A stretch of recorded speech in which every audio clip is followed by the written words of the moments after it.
And welcome, everyone. This is Linda Bennett, your spiritual counselor and psychic host for Metaphysically Speaking. You can find us at WTMY in Sarasota. You can find us on television in Sarasota. Blog Talk Radio. Blog Talk Radio, the web, YouTube, and Facebook. Did I cover everything, Miss Shawnee? Metaspeak.com. Metaspeak.com, METASPEAK.com, or Metaphysically Speaking will get you to our website where you can look at a variety of suggestions for books. For television shows, we have to add this book that I'm going to read from in a second called The Dalai Lama's Cat. And we have different aspects of God from different religions explored and defined for you. I don't even know what else. Plus, we've got radio shows, we've got television shows. We don't have the first year of the radio shows archived, but we have the rest of them done for you.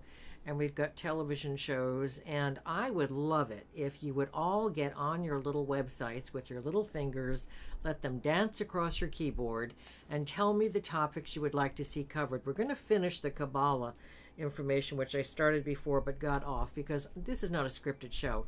I have a million things here I have to cover. I need 10 hours of TV radio time, by the way, to cover everything every time we want to talk about something on the air. So I'm doing the best I can, but sometimes I get diverted. Says Shawnee with her hand out, ready to go. It does happen. I have no idea what I was going to say, so keep going. Okay, so we did have a question on what is the Kabbalah and why are celebrities studying it. Celebrities aren't the only ones studying it, but I think when somebody, whether it's a rabbi or a priest or a minister, gets a celebrity following, they get a certain, in their minds, a cachet, maybe a little envy goes in there, like the 7 deadly sins from the last show, little pride. And the celebrities who have been thought of in certain ways, who are now looking at something more spiritual, are proud to be there and showing the world that they have changed indeed.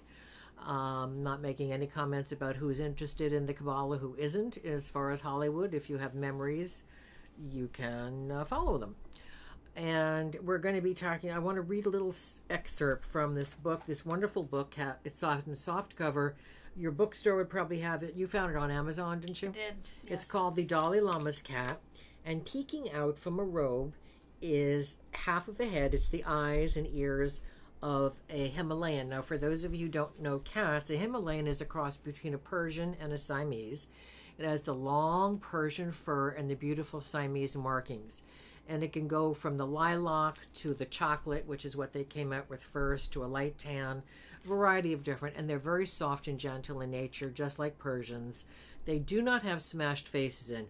I am very opposed to any breeder who breeds the smashed-faced cats.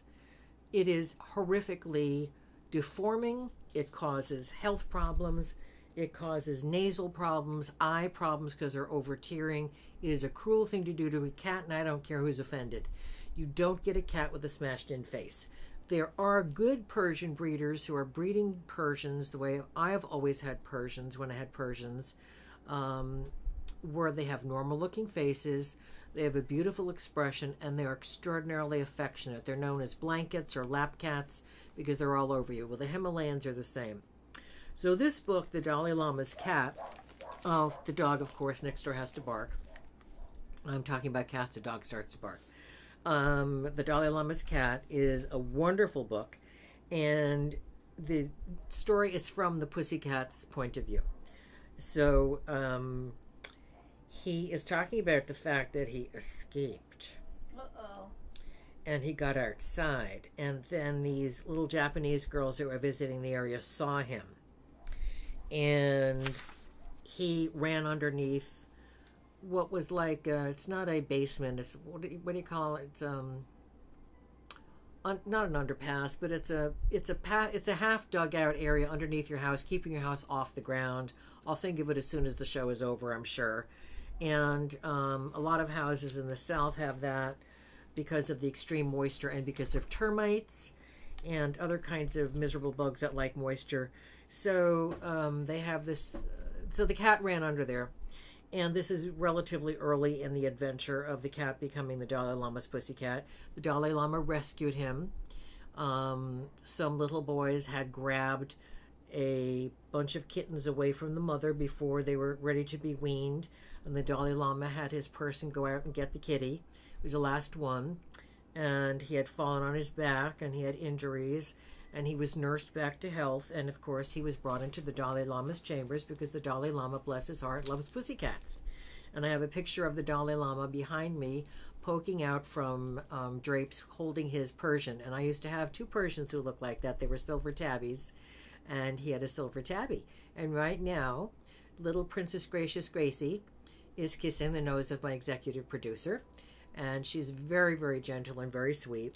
And so I'm enjoying this book, and it's talking about how the Dalai Lama teaches by example. And this cat pounced on a mousie. Uh-oh. And because that's instinct for a lot of cats. I never had a cat that was like that. They would run the other way. You've heard the story of Pink and Cuddles when a mouse was headed towards them and they both arched their backs in panic and the mouse ran underneath them like they were a bridge. And so this cat pounced on a mousie, and he was humiliated because the people who were in the office of the Dalai Lama were very embarrassed for his terrible behavior because he did not take into account the fact that all sentient beings have minds and souls. And he did not take into account how the mouse would respond to this attack. And so the Buddhist point of view is all beings deserve not to suffer. And they deserve to achieve nirvana, which is a state of bliss through spirituality and meditation. And he is now being humiliated because he's embarrassed at his crass behavior. And he says, the thought hadn't crossed my mind that while I was stalking the mouse, I had simply let instinct take over. Not for one moment had I considered my actions from the mouse's point of view. I was beginning to realize that just because an idea is simple, it isn't always easy to follow. Purring in agreement with the high-sounding principles meant nothing unless I actually lived by them. I wondered if His Holiness would be told of my new ordination name, and they were making fun of calling him Mousy. The grim reminder of the greatest folly of my young life. Would he be so horrified when he heard what I'd done that would he banish me from his beautiful haven forever? Fortunately for me, the mouse recovered because they put him in a box and gave him to a person who took care of creatures at the facility in Dar es Salaam, India. And when His Holiness returned, he was immediately caught up on a series of meetings. It wasn't until late in the evening that he mentioned the subject. He had been sitting up in bed reading before closing his book, removing his glasses, and placing them on the bedside table. Well, they told me what happened, he murmured, reaching over to where I was dozing nearby. Sometimes our instinct, our negative conditioning, can be overpowering. Later, we regret very much what we have done, but that is no reason to give up on yourself. The Buddhas, they have not given up on you. Instead, learn from your mistake and move on. Like that. He turned out the bedside light, and we both lay there in the darkness. I purred gently in appreciation. Tomorrow we start again, the Dalai Lama said. So, of course, I'm busy crying over the story, because I love pussycats and I love the Dalai Lama and I love the gentleness. And I have been semi-criticized or commented on about my remarks on one of the last shows where I talked about people who abuse children or animals being shot in the forehead and hung in the town square with a sign that says, I abused children, I abused animals. And you mentioned it as well on the show. And how can I be so peaceful and so meditative and talk about nonviolence and want that? Well, There is a class, and a class meaning stratum or category or group of people on the planet who are so cruel. I'm not talking about possessed people, although possessed people can do the same thing, who have no conscience.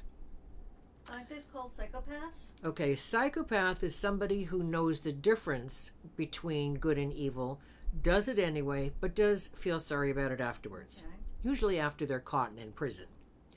Sociopaths are the ones who know the difference and don't care, do it anyway, and have a sense of pride and dignity about their accomplishment, and are totally sure they'll get away with it again. Those are the people you would like to have strung up. I would like to have anybody strung up who abuses an animal or a child. They're helpless beings, or a pregnant woman, or anybody. And it wouldn't take a lot of bodies hanging from flagpoles to convince the people that perhaps they should change their behavior. But to that level of person, that's all they understand. So then, hopefully, you can begin to teach them the Buddha way of non-harm, of non-violence. I'm not a Buddhist, but if I was going to be a religion, I would be probably Buddhist. But they've got too many rules and regulations, and there's 3 different factions. One says that you can only achieve spiritual enlightenment through meditation. Another says good works, and the other is a combination of the two. I would probably be the combination of the two. Dalai Lama doesn't give a bunny rabbit's backside one way or the other, although he is the leader, I think, of the Mahayana tradition. Actually, the Tibetan Mahayana tradition, which is nonviolence against all creatures, which is why they saved a little mouse. They don't even believe in stepping on a cockroach.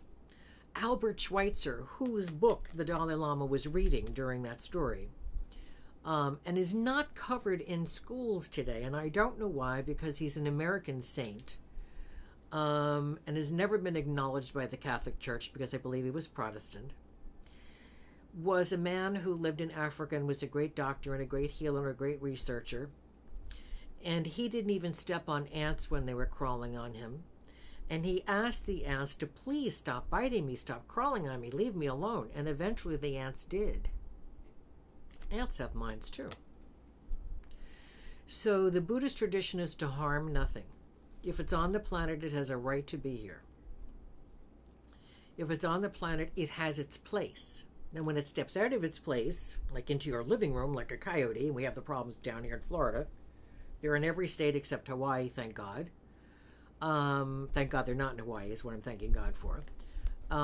They are fearless. Wolves are not interested in coming in your living room. They're not interested in you even knowing they're in the state. They want nothing to do with you. They want to hunt. They want to run. They're a very nurturing society. They're a very disciplined society, which is why they're so successful. And they co-op the family. The nurses, the aunts, the uncles, the aunts and the uncles and the grandparents do the nursing of the young, while the alpha male and female and the others go out and hunt, and they bring back and they regurgitate the food for the babies. And that's how they survive, by cooperation. So that is a very Buddhist tradition. Families take care of each other. They take care of people in the community. They don't harm creatures. Now, if you have a tiger snake or a taipan or a boomslang or a rattlesnake or a coral snake or a cobra coming into your tent or your home, you want them out. Because either they're taken over or you're going to retake your home. So if you can possibly get it out safely and peacefully without getting attacked, great. If you can't, it has to be killed. Because they're snakes and they will bite you. And in most parts of the world, there is no antivenom. Over 5,000 people a year die from snake bite. Not even in the United States, but around Asia, where it's mostly, they have the taipans and Australia. They don't have antivenom for many of these snakes. And we know, or I know, and I've told for years and years and years, and we're going to talk about the trees, years and years and years, that for every poisonous creature on every continent, there is an antidote. God didn't set us up for failure. The intelligence that we call God said, okay, that's a poisonous snake. It kills other snakes quickly. It kills rodents that destroy crops very quickly. So there is a need for them. But we have to figure out a way for people and animals not to have to die. So whether it's a plant or the venom itself rendered down differently in a laboratory, which they have done for the Sydney funnel web spiders, and there are 26 kinds of funnel web spiders, who knew? Black widows, brown widows, red widows. I'm going to tell you something, my personal experience with brown widows and black widows, they are very fast. You think, oh, it's just a little spider. I saw a giant black widow that was years old. I'll tell you, that sucker was fast. And so is the brown widow, which doesn't look like the black widow. It's beige with brown spots and darker brown circles around the spots. It's extraordinarily aggressive. So they do need to be killed. Sorry, Dalai Lama. Sorry, God will answer for it when I'm dead. But so the thought pattern in the Buddhist tradition is harm nothing.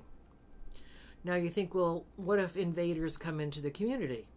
You have to decide, if you have promised to take care of the community, then you also must take up arms against the invaders and deal with the karma in another lifetime. But if you've promised to take care of people and you don't, and they're counting on you, that's a form of committing murder. So the other form is harm no one, do nothing, be slaughtered. We're all crossing over anyway. We're all coming back into other lifetimes. What are the lessons? And you have not incurred the karma of having to be killed or having to kill somebody who killed you. It's a vicious cycle. And if we can all stop that, then there'd be a different world. If everyone laid down every gun, every sword, every bomb, we'd have a different planet. You look so content there holding little Princess Gracious Gracie. She's laying in your arms, being very happy and contented. And if we'd all be like peaceful pussycats, not harming other things. I can't speak for this one. She met the rooster today. I have a rooster that's adopted me. And she met the rooster yesterday and was terrified. And the rooster stared her down and she went running. She's a little cat.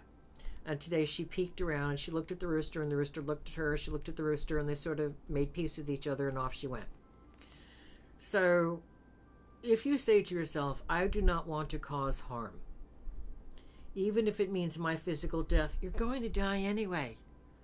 No one gets off the planet alive unless you go to another planet on a spaceship and then you'll die there.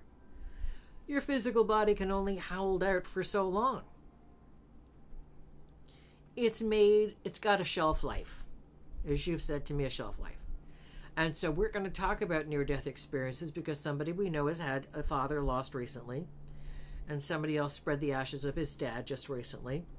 And we're going to explain that process once again when we come back with more Metaphysically Speaking. And this is Linda Bennett back with Metaphysically Speaking. For some reason, I'm having trouble saying Linda today. I don't know whether I'm going to another name or what the story is, but my name is Linda, L-I-N-D-A, Bennett. And we've been doing Metaphysically Speaking for many, many years. We discuss all kinds of topics. And I want to start with, because I've been referring to it and forgetting to get to it, somebody said to us, what is the Kabbalah? The Kabbalah is spelled a bunch of different ways. C-A-B-A-L-A, C-A-B-B-A-L-A, C-A-B-A-L-L-A, K-A-B-A-L-L-A. Enough already. It's the same thing.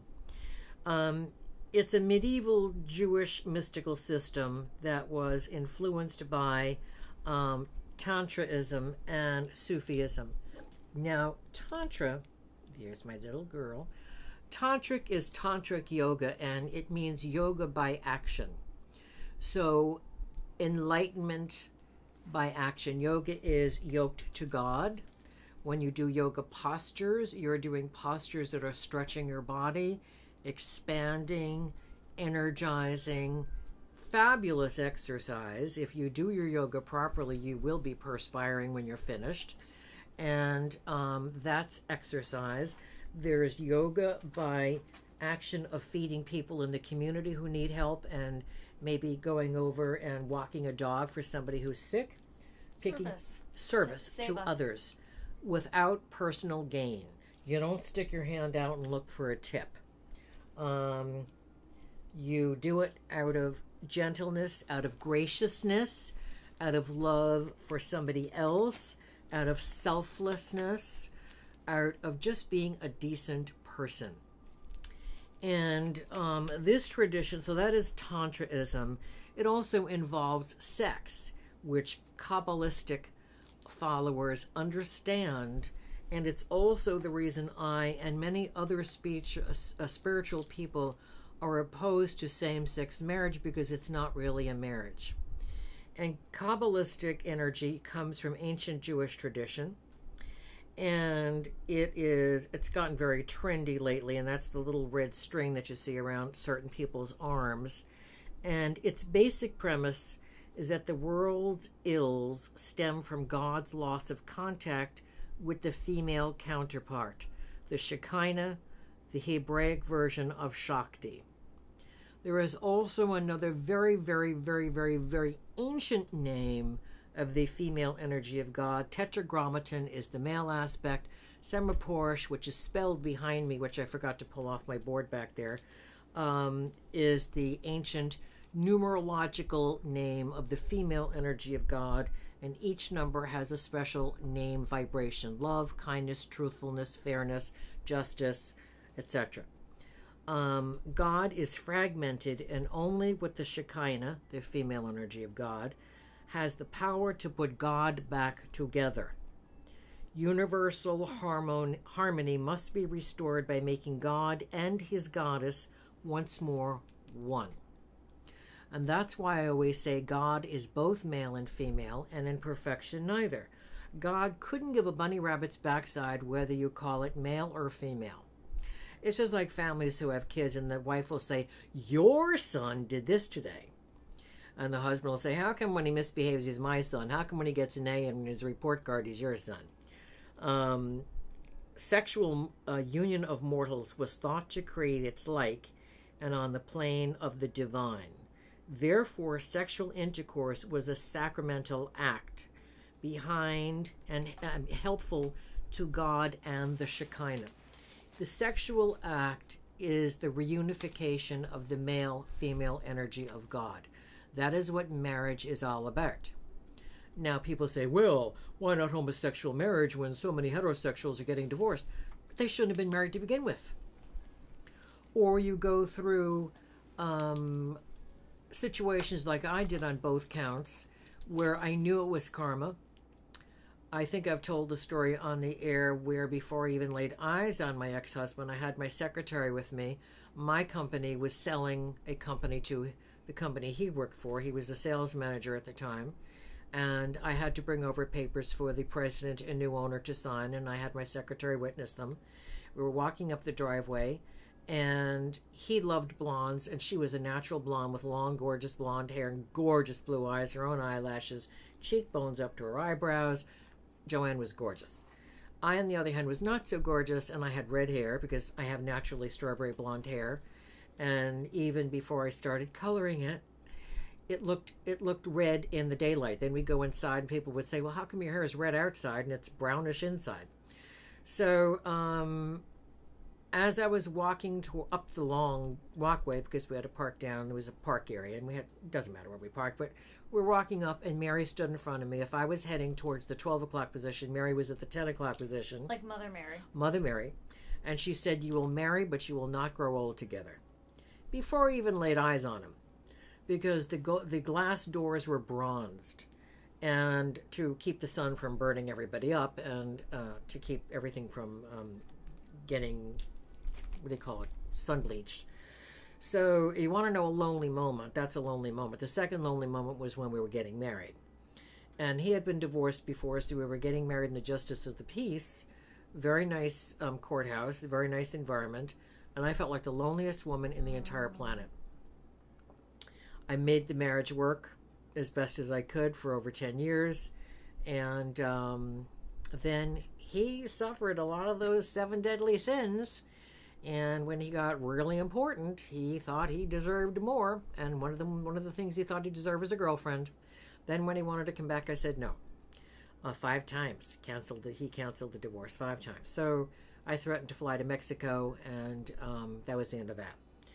So just because you get married doesn't mean, and also in those days, people lived, you were old at 30. So you were married at 14 or 12, had your first child at 14, 15, 16. What year? We're talking about, well, even until the 1800s. Yeah, I know. Women died in the 30s. In the 70s. We're talking about, when I was married back in the 1870s. Oh. So you're now referring to... So now I'm referring to people who should or should not get married. If you marry for a karmic reason, and you know it's going to be for a certain point, it's to balance out things that were not taken care of in other lifetimes, lessons that you still have to finish together, and then you will be done. Oh God, she looks like a peaceful angel. This is my little pussycat here. So that's one thing. If you marry because you're hot for each other and you want a wedding because all your friends are married, you don't get married. You learn about each other. You learn whether or not you even like each other. You learn whether or not you're compatible. There are many people who are still married and live in separate houses because they're not compatible on a daily basis, or they have their home set up the way they want, and they each have grown children, and the kids come to visit, and then they all get together for holidays, or maybe they do, maybe they don't, but they're happily married because they love each other and they like each other. But the true concept of marriage is to reunite the male and female energy of God. I'm sorry, it's not two women, it's not two men. If people want to have a civil union, if a priest wants to bless it, fine, but it's not a marriage. It's a civil union, or a blessed by a minister or a rabbi. I don't care. Or even legally. Legally, doesn't matter to me. You cannot call it a marriage because the original concept of marriage, dating from the time of the origins of humans, is the reunification of the male and female energy. That is also tantric practice of yoga, of having the right partner and having sex at a certain time of the month, at a certain time of the day, which is heightened energy for the two of you, where you're both at your spiritual peak. After you have meditated, then you have sexual intercourse, then you meditate again.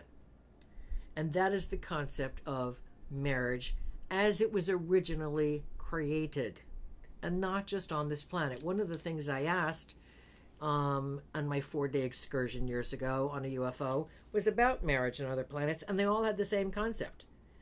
And some of them did marry relatives and made the same discovery that we have on this planet. It doesn't work if you're close relatives. There are too many genetic mutations. But they married people that they lived with, which was a Celtic. That's what the Feast of Beltane on May 1st is all about. You pick the person you think you want to marry. You spend a year with them, or 6 months, however long it lasts. And if the following Beltane it works, then you marry. If it didn't work out, you part as friends. Sometimes you're in love with somebody, but you don't like the person. Or you find out they have really rotten habits, or they're bullies, or they're lazy, or they're not good providers of anything, or they're just simply not good partners. So you get that year to experiment, which is not a bad idea. But then they take their marriage vows very seriously. Back up on the chair. Very seriously, and it is considered a sacrament. That is where the Catholic Church has it right, and they get it from the Jews, who get it from the Hindus, the Buddhists, all the religions on the planet that deal with spirituality. It is a sacrament, and it's not to be taken lightly. And Sharon Osbourne was on the talk today, and she was talking about the fact there's some scuttlebutt that Ozzy has been back on alcohol and prescription drugs. He's now back in rehab, I guess, and he's off everything. I can't repeat what she said on the air about if he goes back to it, but it was quite Sharon Osbourne, if you know and love her like I do.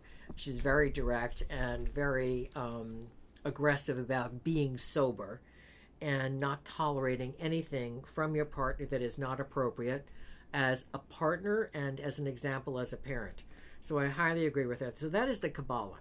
It is the study of the male-female energy of God. It is also the study of reincarnation. And I've read some Kabbalah, and they have some of the reincarnation information skewed. It's a little confused. Reincarnation is simply coming back lifetime after lifetime. So many lifetimes as a male, so many lifetimes as a female. So if somebody who's homosexual says, well, I feel like a female and it's a man, yeah, because you're over for the first time after being a female for so many lifetimes. Same thing in reverse if it's a female. So, but that doesn't mean that you function as a homosexual. It means, this is a word that most homosexuals don't like, it means you're celibate. Many of us practice celibacy. We don't screw around. We don't have sexual partners. I was married twice, 2 karmic relationships, done. So therefore, you say to yourself, I'm going to be celibate.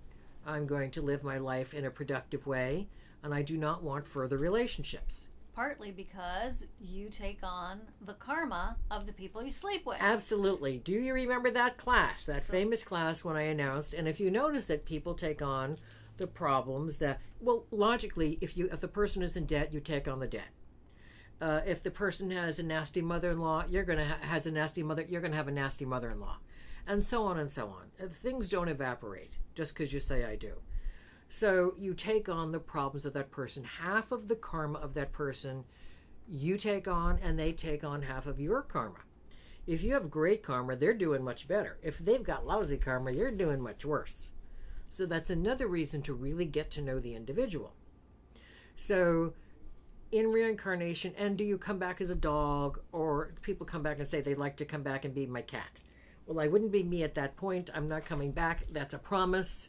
And if I did come back, I'd want to be my own cat because I just take really good care of my pussy cats, and we have fabulous veterinary medical care, and we're both good cat mommies, and you have a good cat husband who loves pussy cats. And if you have an animal, it's your responsibility. If you take a creature into your house, it is your responsibility to give it the best care. One of the things we can't get over at the vet clinic, because I like to volunteer there, is that people will spend $10,000, $25,000 for a parrot and give it parrot seed. And my vet's answer, who is an expert on birds, he was the first avian expert in the country and one of the few in the world. Avian is birds, people. He said, how many boxes of bird seed do you see out in the Amazon? You don't. What do you see? You see fruit. You see nuts. You see seeds that come from the trees. So that's what parrots should eat, and he has created a special formulation. So you're going to spend even $5 for a parakeet, you have to give them good food. It's your responsibility. So before you take a pet in your home, I don't care if it's a bunny, I don't care if it's a rat, I don't care if it's a hedgehog, you must read up on the creature and be willing to endure the cat or dog or hedgehog's hardships, give them good vet care, give them good life care, and when it's time for them to go, then you make sure you do it with dignity and graciousness.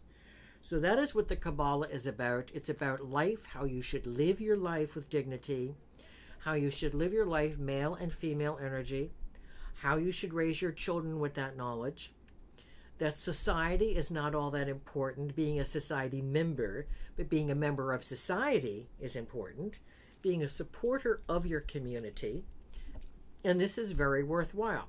You will figure out reincarnation because some of it will not seem logical to you, and so you'll figure it out by looking at other texts and other information. How does meditation come into them? The Kabbalists, the Catholic priests and nuns, the Buddhist nuns and priests, all meditate. Every person of any kind of religion who wants any kind of enlightenment meditates.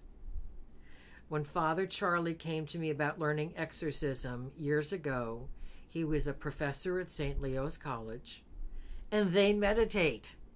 It's a big secret. And I said, why doesn't the Catholic Church admit it? He said, well, they just want you to say 3 Our Fathers and 3 Hail Marys. They don't want you to go off in other directions because you'll get enlightenment. They don't want you to have enlightenment. They want you to stay Catholic. The Jews want you to stay Jews. The Muslims want you to stay Muslims. The Protestants want you to stay Protestant.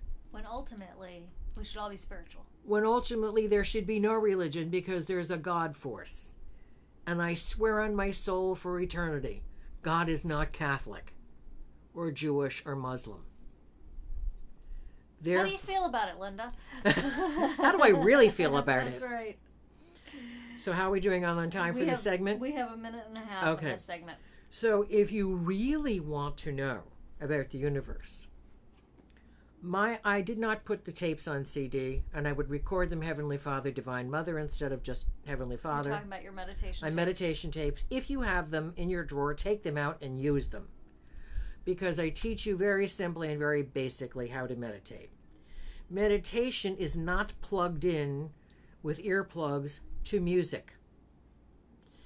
It is, you can start with music, and then each side ends quietly. I have 2 tapes in there. Water Cleanse is one of them, Inner Journey is another. And so I give you step by step, which is very simple. We can go over it perhaps in the next segment. Next segment's near-death experience. Near-death experiences, and we're going to talk about trees as well. So maybe we'll have to wait till the following. I know we've covered meditation before. But meditation is, prayer is when you talk to God. Meditation is when God talks to you. And that's why you get enlightenment. So when we come back with more Metaphysically Speaking, we're going to pick up where we left off. Stay with us.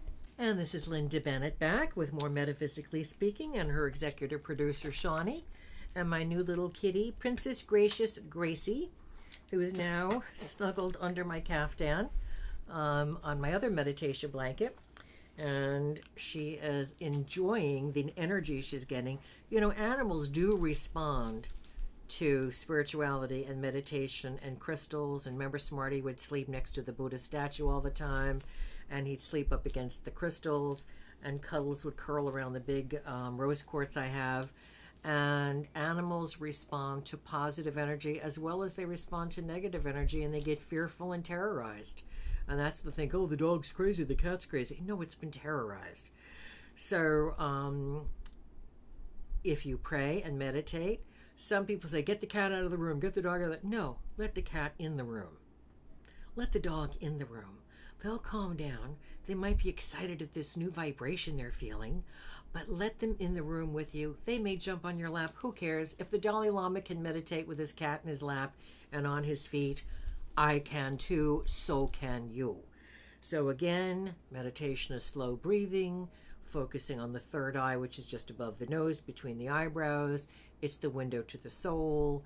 And you can repeat over and over again, Om, which is where Amen comes from, which is the sound of the wind in the storm that you hear, even in bamboo. We have that wonderful bamboo center above us in another town. And you go and you listen to the wind blowing through the bamboo. It's incredible. It's almost like wind chimes, but a heavier sound of a wind chime. You sit up straight. Don't have a big dinner just before you do. And you focus on the God force, and you clear your mind. You focus on the breath, and you wait. And you listen. And you're silent. And with practice, sometimes you'll get a great experience the first time and nothing happens for the next 3 years, and you think, oh, the heck with this. No, you got your blessing. Now just be patient and wait for the next one. But you will notice that your thought patterns are more clear, that your thinking is clearer, that your focus is tighter when you're trying to concentrate on something. You will notice health improvements and body improvements and consciousness improvements. You never have anything but a blessing when you meditate. You also never have anything but a blessing. Those poor people in the marathon, the people in Texas with the fertilizer plant blowing up. If I see a car accident, whenever I hear a siren, I just became aware of something. The other day, whenever I hear a siren, I say a prayer for the people involved, including the firefighters, including the ambulance people. Because you never know if you're driving to a shootout. You never know if you're driving to a horrible car accident, a fire. You don't know what you're driving to or how bad it's going to be. So always say a prayer. Just a simple prayer. God, spare those people. God, save those people. God, do whatever is best for those people. That's all you need. So I wasn't going to cover that, but I just did. And so therefore that's taken care of. And we're going to talk about trees. Now, we've talked before about how before I prune my bushes, I tell them the day ahead of time or earlier in the day. I'm going to start pruning this afternoon, and so just be aware of that. I did it again this past weekend, and the bushes just snapped. It's plumbago with beautiful big blue blossoms and green foliage. It's year-round, and especially this time of year, they grow like weeds, and they really look messy. So I told them earlier in the morning, and by that time in the afternoon that I was out there, snap, snap, snap, snap, snap. Everything had withdrawn the sap back down deeper into the stem. So I've been saying this for years. People have been calling me a nut for years. Guess what was on PBS? What do plants think? or how do plants think. I can't remember what it is. Find it on your PBS station and watch it. And they talk about how plants nurture each other and how mushrooms will give nutrients to oak trees give oxygen to the mushrooms spread their little tendrils underground to where the oak roots can't get and plow the way, so to speak. Then the oak roots spread. It's amazing. Talked about how plants that are parasitic will go to one plant versus the other, and they'll test both out. They'll wave, and it's seeming like in the wind, but it was rapid photography. And they'll pick a plant, and that's the plant that will have the most nourishment for them, because they're not intending to kill a plant, because if they kill it, they don't get the nourishment, but they want to survive. So it was a fascinating hour, and I said, boy, oh boy, oh boy, all those people who called me a nut for saying that plants think. They do. They're amazing. It's inbred, and some biologists think that plants are smarter than people. Guess what? I think so too. Your average cat is smarter than your average human. They don't go get drunk. They don't spend money on smoking. They don't eat things that are bad for them unless it's forced on them. They don't drive cars at 100 miles an hour and kill people. So think about it. Who's smart? You or your cat? Or your dog? Okay, I want to talk about the death experience. I have had over 12 of them. Everything from when I was born, they had to do an emergency cesarean on my mother because they were getting no heartbeat. And my father said I was born blue. He said he saw me blue twice in my life. Once a couple of months after that, where they had to race me to the emergency room where I was basically dead. And when when he was able to see me, I was still a shade of blue. So, and then my Aunt Marie, who was a nurse, had told me about it. So apparently the cord was wrapped around the neck and I wasn't getting any oxygen. And the same thing with a cousin of mine. Same deal. So when you are born, you are aging, you are maturing, but you're also in the process of dying. It is more so after the age of approximately 25. You are having lots and lots of growth, lots of collagen production. Your cells reproduce very rapidly. And then all of a sudden, after the body considers it's time to stop breeding, which for women and men, because there have been enough articles now, which is what I also have been saying, is that men have their periods as well, and they cycle, and they're moody. And men cycle every 6 weeks, but every 30 days within the 6 weeks, according to one study. And so therefore, sperm ages and deteriorates. So they had older, popular or well-known fathers, 76, 78. Tony Randall was, 80-something when he had his last child. Enough already with the overbreeding, enough already with the people who are too old to have children. If you're not going to see your children graduate college or have their children, don't have any more. It's enough.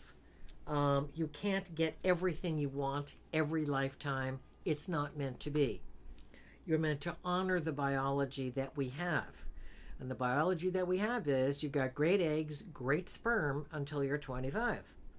Once you get between 25 and 30, things begin going downhill. That's why doctors who are honest with you will tell you that. And if you don't have children by the time you're 30, you should have your eggs frozen and your sperm frozen if that's what you want. And then when you get married, you get implanted. I personally am agreeing with the Catholic Church. I don't agree with artificial insemination. If you choose to have children, then have them. If you choose not to have children, then don't have them. You can't possibly have every experience in life, or you'd need to be 500 years old. And frankly, I don't want to be 500 years old. So therefore, you pick and you choose. Religions that don't teach reincarnation make you think you're going to die and go to hell if you don't listen to them. And if you die, even if you've murdered someone and you say you're sorry and a priest forgives you, you're going to go to heaven. Here's a flash. You don't. So you live your life as graciously as you can.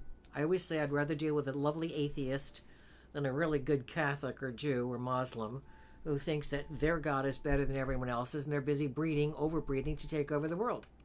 That's not gracious. It's not godlike. It's not kind.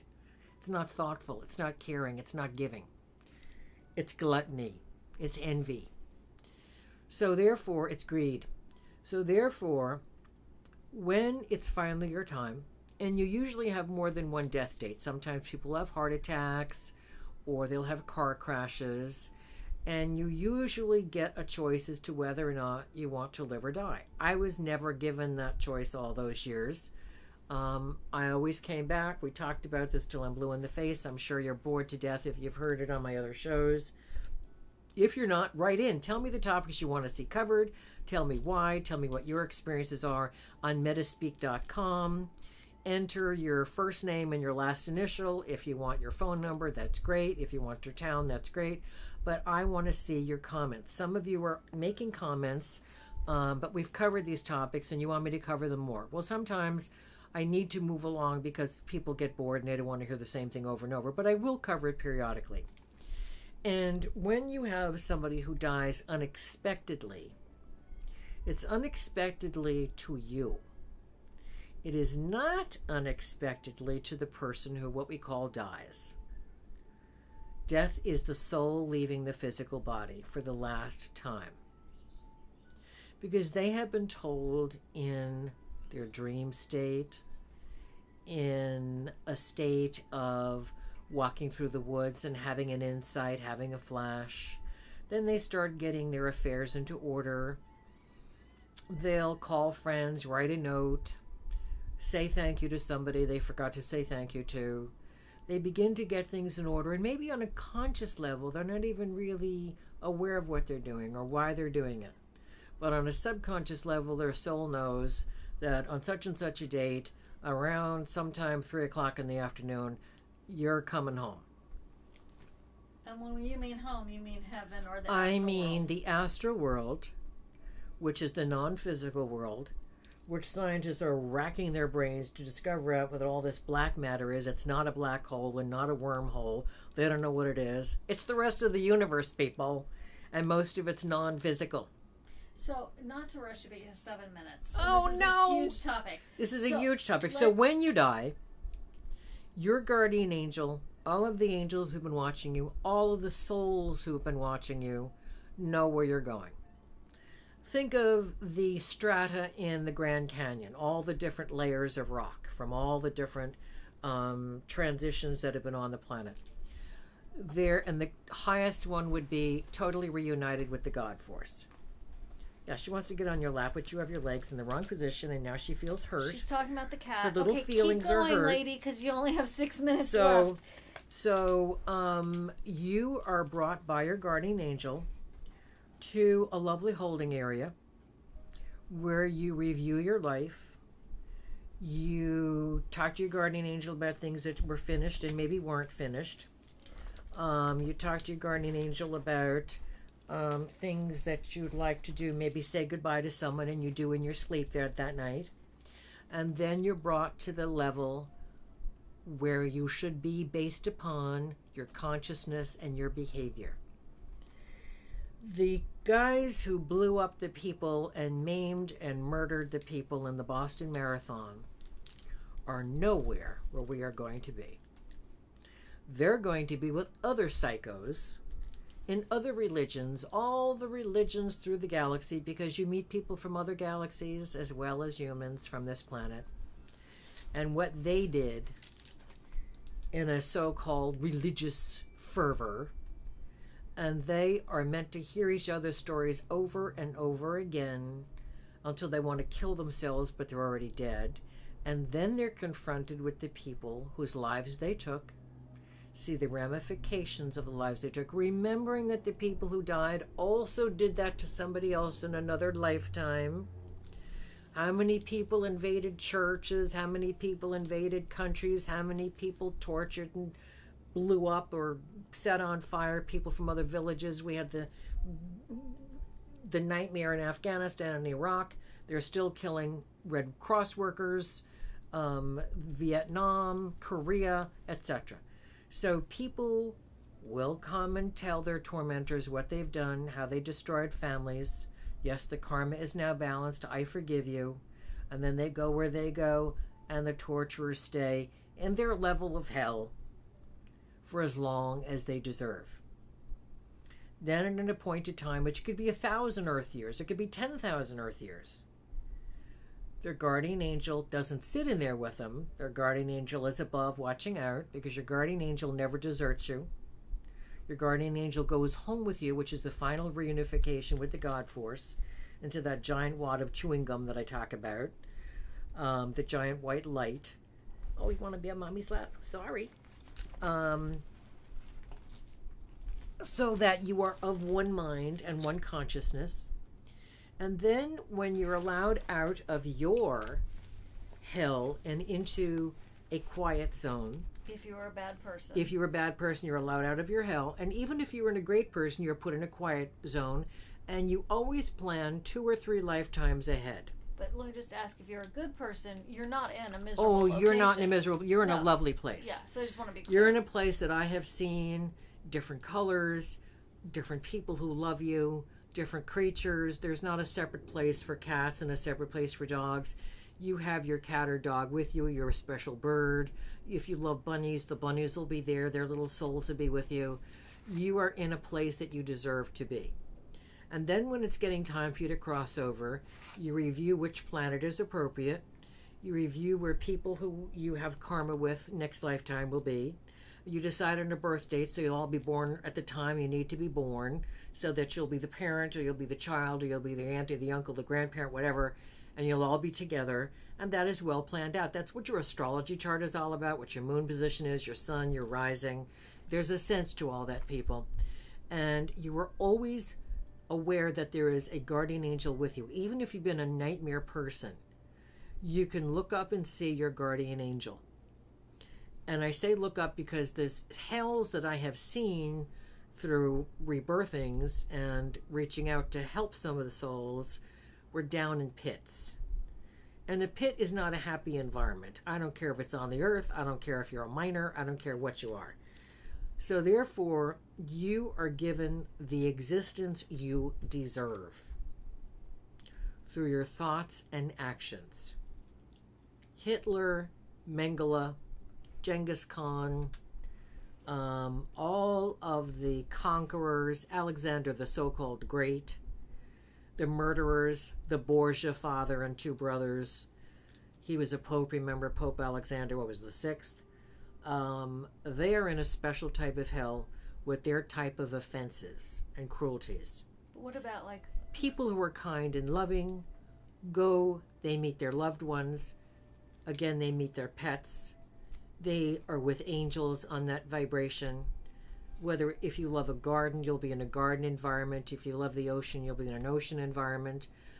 Instant love everywhere. And are you at peace? Is it comforting? It is tremendously peaceful. People who die in a tragedy are kept in a quiet zone, which is very comforting to them. Things are explained to them so they understand what happened because they're in shock. Oftentimes they're allowed to come back and visit a loved one and say goodbye. Sometimes not. You are never abandoned. You are always comforted by your guardian angel and other types of angels. And we're running out of time. We are. I'm sorry, people, but if you just open up your hearts and minds to God's universal truth, you're going to know that God and the angels are always with you. Namaste.